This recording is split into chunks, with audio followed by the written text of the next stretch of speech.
Hello friends, કેમ છો? હવે આપણે આજે એક નવી વાર્તા લઈને આવી ગયા છીએ અને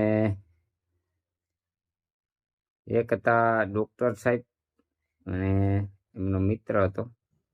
તો ડૉક્ટર સાહેબના મિત્રને કાયમ એક વિચાર આવે કે ડૉક્ટર સાહેબ સવારથી સાંજ સુધી એટલું બધી કામ કરે, આટલું બધી રાત્રે પણ ઇમરજન્સી આવે તો પણ ઉઠીને દોડીને કામે જાય.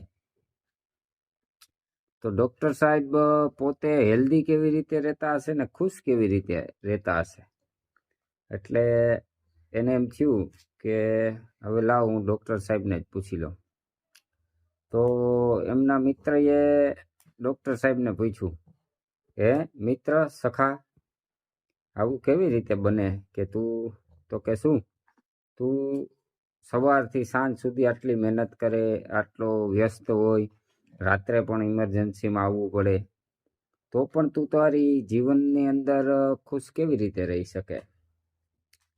એટલે ડૉક્ટર સાહેબે કીધું કે હું છે ને મારી જે મેડિસિન્સ છે, દવા, એમાંથી શીખું, એમાંથી હું કાંઈક ને કાંઈક શીખું. તો કે એ કેવી રીતે એમ?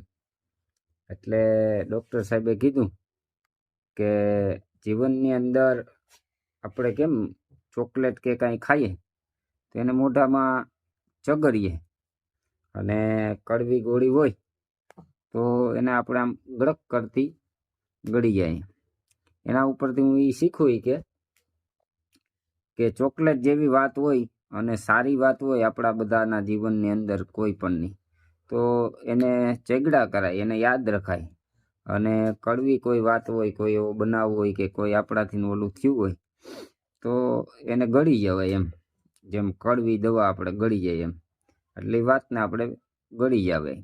એટલે આપણા જીવનની અંદર આપણે કાયમ ખુશી રહીએ અને સુખી રહીએ. ડૉક્ટર સાહેબે એની દવામાંથી આ વાત શીખી એટલે એ ખુશ રહેતા હતા. તો તમે પણ તમારા જીવનની અંદર આ વાર્તામાંથી કંઈક શીખવાનો પ્રયત્ન કરજો. આવી અવનવી વાર્તાઓ લઈ અને આવતા રહેશું.